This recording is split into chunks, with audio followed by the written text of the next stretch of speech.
बिहार की बात करने आया हूं। आज का विषय थोड़ा गंभीर है।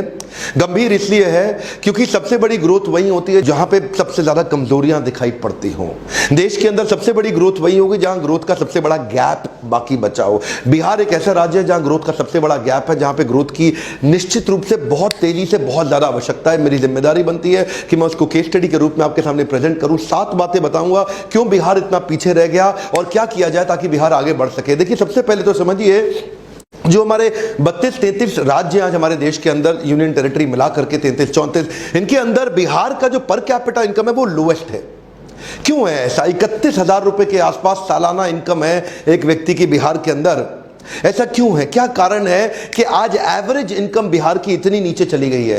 ये पर कैपिटा इनकम क्या होता है? ये निकाला जाता है एक ही स्थान, एक ज्योग्राफी के अंदर उनकी टोटल इनकम को टोटल पॉपुलेशन से डिवाइड करके। देखिए, ये वीडियो हर एक भारतीय के लिए समझना बहुत ज्यादा जरूरी है कि कुछ राज्य होते हैं जो भारत की इकोनॉमी को, भारत की स्ट्रेंथ को, भारत की उसको आगे लेके जाते हैं, और कुछ ऐसे राज्य होते हैं जो उसकी ग्रोथ डेवलपमेंट को नीचे घसीट रहे हैं, नीचे लेके जा रहे हैं। क्या कारण है इसका? कारण क्या है? क्यों ऐसा बोलते हैं? मतलब बिहारी शब्द को गाली की तरह क्यों प्रयोग किया जाता है? यह क्यों प्रतीकात्मक हो गया? बोलते हैं एक बिहारी 100 बीमारी। बिहारी सी शक्ल के हट, बिहारी सी शक्ल के हट। अरे, जब विदेशों की तो आप बहुत बात करते हैं आज हमारे देश में बैठ के कि जी हमारे साथ डिस्क्रिमिनेशन हो रहा है, भेदभाव हो रहा है अमेरिका यूरोप के अंदर, लेकिन अपने ही लोगों का, अपने ही साथ में अपने ही प्रेमी पड़ोसियों का आप भेदभाव करते भी हैं, उनका मजाक भी बनाते हैं। ये कारण क्या है? पर देखिए, फ्रूट्स तब तक नहीं मिलेंगे जब तक रूट्स ठीक नहीं होंगे। आज रूट्स की बात करता हूं। इच्छा तो रहता है कि बहुत डिटेल में आपको एनालिसिस दूं, पर वीडियो लंबा होता है। मेरा पहला पॉइंट लीजिए, ज्योग्राफिकल डिसएडवांटेज। एक तो ये एक लैंड लॉक स्टेट है। लैंड लॉक स्टेट होने के कारण इसके पास एक इंटरनेशनल ज्योग्राफिक लोकेशन का एडवांटेज नहीं है, जिसको क्या बोलते हैं आप, एक या तो देखो कोस्टल रीजन में होता। अब कोस्टल रीजन के अंदर सबसे पॉपुलर स्टेट हमारे देश में गुजरात और महाराष्ट्र है, जहां से इंटरनेशनल बिजनेस बहुत तेजी से सी के थ्रू, पोर्ट्स के थ्रू, बड़े पॉपुलर पोर्ट्स हैं उनके। इसके बाद सदर्न स्टेट्स में भी है, जैसे कर्नाटका, केरला, आंध्रा, तमिलनाडु। लेकिन बिहार को पूरी तरह से लॉक कर दिया। अगर खुलता भी है इंटरनेशनल साइड में ओपनिंग भी है तो वो नेपाल पे है। हाँ, हम तो डूबेंगे सनम,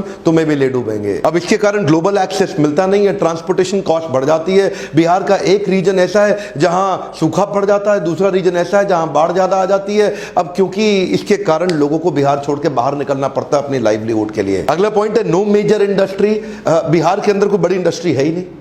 कोई बड़ी इंडस्ट्री अभी भी ब्लू चिप कंपनी के अंदर, हिंदुस्तान यूनिलीवर के अलावा बड़ी कंपनी इस समय बहुत ज्यादा इन्वेस्टमेंट बिहार में करना ही नहीं चाहती। आप समझिए बात को कि बंगाल से, उत्तर प्रदेश से, मध्य प्रदेश से ट्रक भर भर के माल आता है, लेकिन वो ट्रक वापस खाली जाता है। कम ऑन, वापस खाली जाता है। यहां से बिहार से कुछ बाहर नहीं जा रहा, बिहार बाहर से माल ले रहा है, दे नहीं रहा कुछ भी। पहले शुगर मिल्स और फर्टिलाइजर्स के प्लांट्स हुआ करते थे, इकोसिस्टम कमजोर होने से कंपनीज ने लॉसेस करना शुरू किया, वो भी बंद हो गई, लोग बाहर जाने लगे छोड़ के। नेले पे दहला तो तब हो गया कि जब झारखंड बिहार से अलग हुआ। जैसे ही झारखंड बिहार से अलग हुआ, मिनरल रिच कंपनी, सारे बड़े कॉर्पोरेट, जितनी भी माइनिंग होनी थी सब झारखंड में निकल गया। बोकारो हाथ से निकल गया, टाटा नगर जमशेदपुर हाथ से निकल गया। अब तो कुछ मिनरल भी नहीं बचा बिहार के, तो बिहार बेचारा दब गया। तीसरा पॉइंट है फ्रेट इक्वलाइजेशन पॉलिसी। ये 1950 के दशक में आया था और 1990 के दशक तक रहा।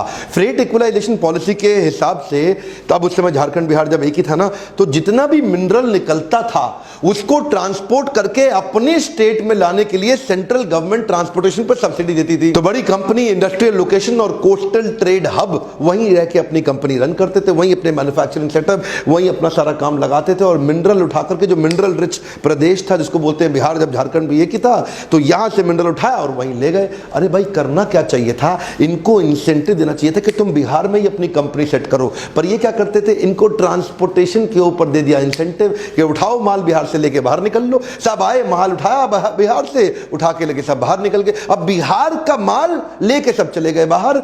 अगर वहीं फैक्ट्रियां लगा दी होती तो बिहार में आ जाती एम्प्लॉयबिलिटी। इधर का ना कल्चर बदल जाता। यहाँ पे एजुकेशन और एम्प्लॉयबिलिटी दोनों कम रही, इसीलिए इनकी नेशनल अर्निंग के मुकाबले बिहार की अर्निंग बहुत कम रह गई। मिनरल रिच स्टेट होने का कॉम्पिटिटिव एडवांटेज होते हुए भी इसको 1993 तक लूटा गया है।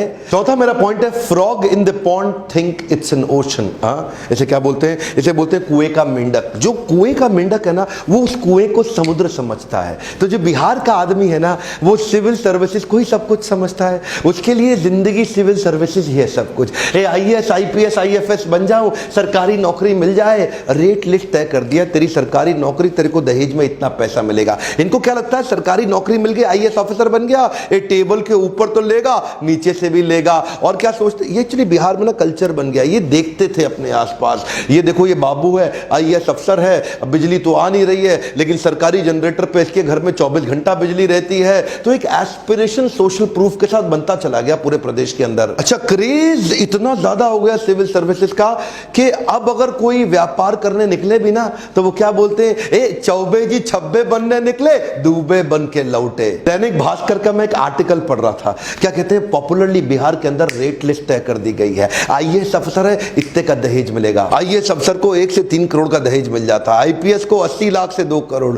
IRS IFS को 50 से 80 लाख मिलेगा, थोड़ा कम मिलता है बेचारों को। इंजीनियर PSU PCS ऑफिसर बन जाए, 40 से 80 लाख मिलेगा। एक्चुअली इसमें जात पे भी डिपेंड करता है, ऊंची जात को 80 लाख, नीची जात को 40 लाख। बैंक PO, दरोगा, स्टेशन मास्टर 15-20 लाख ले लेगा। सरकारी पियोन भी खाली हाथ नहीं जाएगा, वो भी 5 लाख रुपए तो निकाल लेगा दहेज के। ये क्या हो गया, ये सरकारी नौकरी ही सब कुछ है। एक बिहारी आदमी के लिए वो क्या कहते हैं, कहीं सूखा कहीं बाढ़, ना मिले नौकरी ना व्यापार, तो सरकारी नौकरी सब कुछ है। अभी बिहार को मैं और समझ ही रहा था कि इतने में किसी ने मुझे डाउरी कैलकुलेटर भी दिखा दिया। उसमें अपनी उम्र लिखो, कास्ट लिखो, क्या हो तुम, और उसके बाद लिखो प्रोफेशन कैसा है, मंथली सैलरी कितनी है, कहां पे काम कर रहा है, दिखने में कैसा, गोरा चिट्टा काला, हाइट कितनी है, पहली शादी है कि दूसरी शादी है, माता पिता क्या करते हैं। इससे क्या होगा, आपका डाउरी कैलकुलेटर निकल के आ गया कि कितना दहेज मिलेगा। इन्हीं चीजों ने मार दिया है हमारे देश को।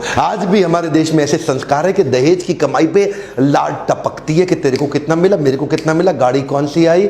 मेरा 5वां पॉइंट है, Bihar is famous for caste politics. Caste politics का मतलब क्या हुआ, इधर कास्ट पॉलिटिक्स ज्यादा चलती है, डेवलपमेंट पॉलिटिक्स कम चलती है।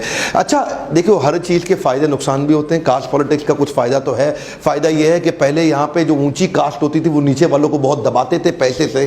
अब वो उनको पैसे से दबाते थे, तो ये सोचे कि हम लोग जो है ना सत्ता की पावर से, पॉलिटिक्स की पावर से अपने आप को खड़े करें, हमारे पास पैसा नहीं है। तो ये छोटी छोटी कास्ट के लोग इकट्ठे हुए और इन लोगों ने अपने आप को ऊंची जात के लोगों के सामने अपने आप को ताकत से खड़ा किया। तो कुछ फायदा होता है, निश्चित रूप से होता है। पर जब 91 के बाद लिबरलाइजेशन आया ना देश के अंदर, उस समय बाकी सारे राज्य सोच रहे थे कि हमारे को इंटरनेशनल फंडिंग मिले, अपने फॉरेन इन्वेस्टमेंट्स आ जाएं, अपने लिबरलाइजेशन का फायदा उठाएं, धंधा व्यापार बड़े करें। और ये लोग कास्ट के चक्कर में फंसे रह गए। यहां पे ग्रोथ पॉलिटिक्स हुई नहीं, यहां पे डेवलपमेंट पॉलिटिक्स की बात नहीं हुई। आज मैं किसी को ठेस नहीं पहुंचाना चाहता, पर कोई डेटा बताऊंगा। ये सब कास्ट के चक्कर में बिहार एक अनस्टेबल गवर्नमेंट की तरह रह गई। 70 साल में 40 बार तो सत्ता बदली, 23 अलग अलग मुख्यमंत्री आए 70 साल के अंदर। एक मुख्यमंत्री को एवरेज 1.5 साल से ज्यादा मिला नहीं। यहां पे बात केवल जात पात की होती रह गई, डेवलपमेंट हुआ नहीं। एक्चुअली क्या सोचना चाहिए कि केवल मेरी कास्ट नहीं, अगर पूरे राज्य में खुशहाली आएगी तो फायदा सबका होगा। गोल्डन स्टेटमेंट को पकड़ लीजिए, अगर खुशहाली आएगी तो फायदा सबका होगा। जब पूरा बिहार ग्रो करेगा तभी फायदा होगा। उसको बोलते हैं इंक्लूसिव ग्रोथ। अगला पॉइंट है population growth rate and literacy growth rate. क्या मतलब हुआ इसका, यहां का जो पॉपुलेशन ग्रोथ रेट और लिटरेसी ग्रोथ रेट है, ये आपस में मिसमैच कर रहा है। लिटरेसी बढ़ नहीं रही है, फर्टिलिटी रेट सबसे ज्यादा है। फर्टिलिटी रेट का मतलब है एक मां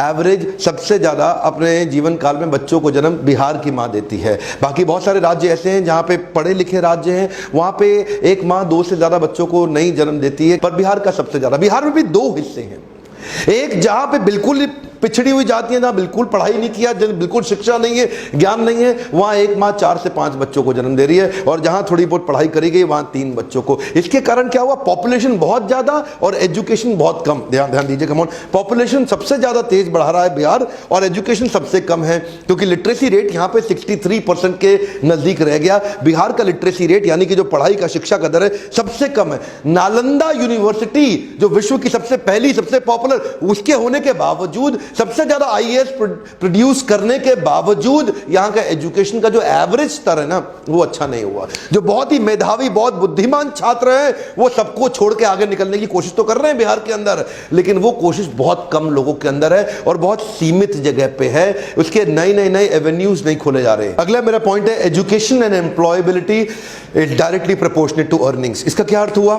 समझिए बात को।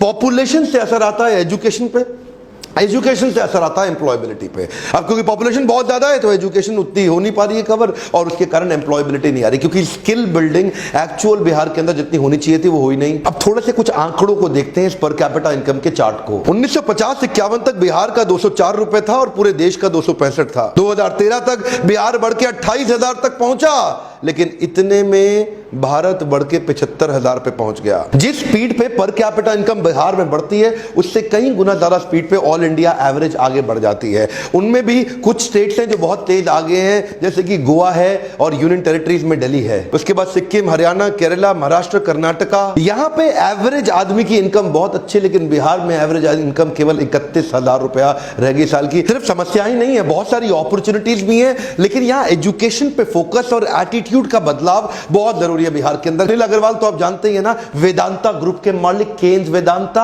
आज one of the top 10 Indian rich people इनकी लिस्ट में इनका नाम आता है। ये बिहार से निकल के आए हैं। रविंद्र कुमार सिन्हा को नहीं जानते आप? SIS सिक्योरिटी इंटेलिजेंस सर्विस, सबसे बड़ी देश की सिक्योरिटी कंपनीज, इनके IPO भी निकले और इनफैक्ट इनकी कंपनी बहुत तेज ग्रो कर गई। बहुत सारे ऐसे व्यापारियों को जरूरत है जो एम्प्लॉयबिलिटी जनरेट करके दे सके। वो मानसिकता से बाहर आना है कि भैया सरकारी, मेरे को तो सरकारी, इस मानसिकता से बाहर निकल के वो सारी बिजनेस और ग्रोथ अपॉर्चुनिटीज प्रोड्यूस करनी है। सबसे ज्यादा ग्रोथ वही होगी, लेकिन मैं वहां ध्यान देना चाहता हूं जहां कोई ध्यान नहीं देना चाहता। इसलिए मैंने बिहार पे केस स्टडी बनाया। क्यों नहीं, बिहार जो पंजाब से आगे हुआ करता था एक समय पे, आज पंजाब 3 गुना ज्यादा इकोनॉमी ग्रो कर गया बिहार के मुकाबले पिछले 40-50 सालों के अंदर। क्यों हुआ ऐसा? आज एवरेज एज के मुकाबले में बिहार में यंगेस्ट पॉपुलेशन है। सबसे ज्यादा यंग पॉपुलेशन पूरे देश की आज बिहार में मानी जाती है। इतना यूथ है। सबसे ज्यादा हार्ड वर्किंग पॉपुलेशन के मामले में बिहार का नाम आता है। बिहार में बहुत सारी अपॉर्चुनिटीज और पॉसिबिलिटीज है, बहुत सारी ग्रोथ की। पहला मेरा आपको केवल ये सुझाव है, अपने होराइजन को बड़ा करें और पॉसिबिलिटीज पे फोकस करें। मैं लीडरशिप फनल ऐसे ही लोगों के लिए बनाने का प्रयास किया जिनको बिजनेस का नॉलेज अंडरस्टैंडिंग नहीं, लेकिन देखते ही देखते 6 महीने में नेक्स्ट लेवल पे जाते हैं। ऐसा नहीं कि मैं आपको कह रहा हूं कि लीडरशिप फनल ही आपके लिए सुझाव है, पर मैं इतना जरूर कहूंगा कि लर्निंग पे फोकस करिए, तभी अर्निंग बढ़ेगी। आपसे अगला प्रश्न पूछना चाहता हूं, किस और राज्य की केस स्टडी आप मुझसे चाहते हैं समझना? नीचे कमेंट बॉक्स में लिखिए। कौन से और स्टेट के ऊपर केस स्टडी बना सकूं? बिहार को आगे लेके जाना न केवल मेरी बल्कि इस देश में हर व्यक्ति की जिम्मेदारी है। बिहार के लोगों तक, हमारे प्यारे भाइयों तक ये वीडियो को पहुंचाइए, ताकि उनके अंदर शायद हो सकता है ये इंस्पिरेशन की चिंगारी जाग जाए। आपका वीडियो शेयर करना बड़ा महत्वपूर्ण है, क्योंकि अगर आप शेयर करेंगे तो लोग वीडियो देखेंगे, क्योंकि आपके शेयर करने में बहुत वैल्यू है। इसलिए इस वीडियो को पूरे बिहार के मेरे सारे भाइयों तक पहुंचाइए, ताकि उनके अंदर इंस्पिरेशन की एक चिंगारी जागे। अगर मेरे एजुकेशन बेस्ड वीडियो से अगर आपकी इतनी सी भी मदद होती है तो लाइक जरूर करा करिए। आपके लाइक से मुझे पता चलता है कि आपको इस प्रकार के वीडियोस पसंद है। मैं सोचता हूं कई प्रकार के लोगों पे वीडियो बनाऊं, गुजराती पे बनाऊं, कभी सोचता हूं सिंधी पे बनाऊं, मारवाड़ी पे बनाऊं, कितनी तरह की केस स्टडीज बनाने का मेरा मन करता है। पर एक बात रिक्वेस्ट करूंगा, अपने आसपास हर व्यक्ति से सब्सक्राइब कराइए और कम से कम बिहार के अंदर हर आदमी को बोलिए सब्सक्राइब करने के लिए। बिहार की पॉपुलेशन आज 10 करोड़ की है, one of the largest populated state in the country, जिसकी अगर ग्रोथ हो गई तो पूरा देश बदल जाएगा। मेरे साथ जुड़े रहने के लिए, वापिस आके हर वीडियो को देखने के लिए प्रेम पूर्वक हर बार की तरह फिर से इस बार आप सबका बहुत बहुत धन्यवाद।